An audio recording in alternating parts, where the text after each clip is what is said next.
Hi hello friends. Today எங்கள் வீட்டில் நாங்கள் நெய் எடுத்தோம். எப்படி எடுத்தோன்னா, எவ்ரிடே நம்ம பால் காய்ச்சுவோம் இல்லையா, அந்த பாலில் இருக்கிற ஆடை எல்லாத்தையும் கலெக்ட் பண்ணி நம்ம ஃப்ரிட்ஜில் வந்து ஸ்டோர் பண்ணி வச்சுக்கணும், ஓகேவா, ஃப்ரீசரில். அதுக்கப்புறமா அந்த பாலாடையை என்ன பண்ணணும் அப்படின்னா, அது சேர்ந்துடும். ஒரு பாக்ஸ் சேர்ந்ததுக்கப்புறமா நம்ம வெளியில் எடுத்து வச்சிடணும். ஒரு 5 hours எடுத்து வச்சதுக்கப்புறமா ஐஸ் வாட்டர் நம்ம ஊற்றி போட்டுக்கணும் ஃப்ரிட்ஜில். இதை வந்து என்ன பண்ணணும் அப்படின்னா, மிக்சியில் கிரைண்ட் பண்ணணும். அந்த பாலாடையை போட்டு கிரைண்ட் பண்ணதுக்கப்புறமா அது நல்லா பட்டர் வந்துடும். அந்த பட்டரை ஃபுல்லாக எடுத்து நம்ம அந்த ஐஸ் வாட்டருக்குள்ளே அப்படியே போட்டோன்னா, அப்படியே உருண்டையாக எடுத்து போட்டோன்னா அது அப்படியே இறுகிரும். அதுக்கப்புறமா நம்ம அதை அப்படியே ஃப்ரெஷ் வாட்டர், அந்த ஐஸ் வாட்டரில் வாஷ் பண்ணிவிட்டு அதை எடுத்து இந்த மாதிரி பாத்திரத்தில் போட்டு நம்ம ஹீட் பண்ணிக்கிட்டே இருந்தோன்னா இந்த மாதிரி தான் ஆகும். அதுக்கப்புறமா அந்த பபிள்ஸாக வந்ததுக்கப்புறமா கொஞ்சோண்டு சீரகம், முருங்கைக்கீரை இருந்தால் நீங்கள் போட்டுக்கலாம். அப்படி இல்லை அப்படின்னா கருவேப்பிலை போட்டிங்கன்னா அது அப்படியே திரண்டதுக்கப்புறமா நம்மளுக்கு நெய் தனியாக, அந்த பாலாடையில் மிச்சம் வேஸ்ட் இருக்கும் இல்லையா, அது தனியாக வந்துடும். நல்லா பிரிஞ்சு வந்துடும். இது கொஞ்சம் நல்லா ப்ரௌனிஸாக வந்ததுக்கப்புறமா நீங்கள் இறக்கிட்டு அதை வடிகட்டி எடுத்துக்கலாம். அம்மா எண்ணெயா வச்சுருக்காங்க, சமையல் எண்ணெயா, வீட்டில் செஞ்ச எண்ணெய். இதை வந்து நீங்கள் தோசைக்கு, அதுக்கப்புறமா பொங்கல், இந்த மாதிரிலாம் நீங்கள் பிரியாணி இதெல்லாம் செஞ்சுக்கலாம். இந்த நெய் நீங்கள் எப்படி வேணாலும் நீங்கள் யூஸ் பண்ணிக்கலாம். ரொம்ப ஸ்மெல் வந்து ரொம்பவே பிரமாதமாக இருக்கும். இது வீட்டிலையே செஞ்சு நீங்களே ப்ரிப்பேர் பண்ணது, வீட்டிலையே செஞ்சு யூஸ் பண்ணலாம்.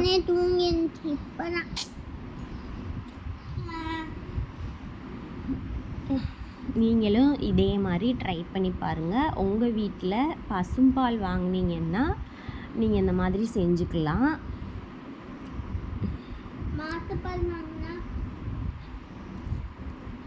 ரெண்டும் ஒன்று தான், பசும்பாலும் ஒன்று தான், மாட்டுப்பாலும் ஒன்று தான்.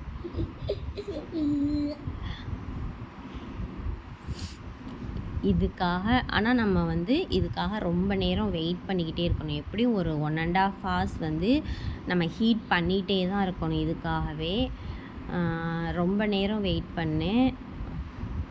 நல்லா ப்ரௌனாக வந்ததுக்கப்புறமா இறக்கணும். எனக்கு வந்து இதில் நான் 2 பாக்ஸ் வந்து எடுத்து பண்ணினேன், நல்ல பெரிய பாக்ஸு. அதனால எனக்கு வந்து 500 ml கிடச்சிச்சு நெய். 500 ப்ளஸ் கொஞ்சோண்டு ஒரு 50 ml கிடச்சிச்சு நெய். நீங்களும் இந்த மாதிரி ட்ரை பண்ணி பாருங்கள் உங்கள் வீட்டில். நம்ம வீட்டிலையே நம்ம செஞ்சோன்னா நம்மளுக்கு எவ்வளோ வேணாலும் நம்ம யூஸ் பண்ணிக்கலாம். நெய்னா பிள்ளைங்களுக்கு நம்ம செஞ்சு கொடுத்தோன்னா நல்லா சாப்பிடுங்க பிள்ளைங்க, ரொம்ப ஹெல்த்தியாக இருக்கும். இது வந்து குட் ஃபேட்டு தான், ஓகேவா, அதனால யார் வேணாலும் நெய் எடுத்துக்கலாம்.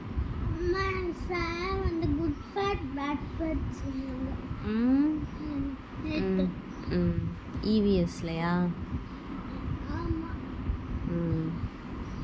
இங்கே பாருங்கள், ஃபில்டர் பண்ணுறேன் பாருங்கள். எனக்கு வந்து இந்த தூக்கு நிறையா, இந்த தூக்கு வந்து 500 ml பிடிக்கும்.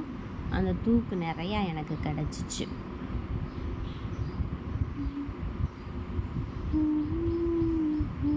பொட்டு பொட்டாக இருக்குது, அதெல்லாம் வேஸ்ட்டு, அதெல்லாம் கீழே போட்டுறணும். அது நான் வேறு வச்சுக்கிறேன், சும்மா கீழே போட்டுருங்க. என்னம்மா இம்புத்தி என்னையா? இது வந்து ப்ரௌன் கலரில் வந்ததுக்கப்புறம் தான் நம்ம வந்து எடுக்கணும். அப்படி இல்லைன்னா நெய் சீக்கிரம் உங்களுக்கு கெட்டு போயிடும், ஓகேவா.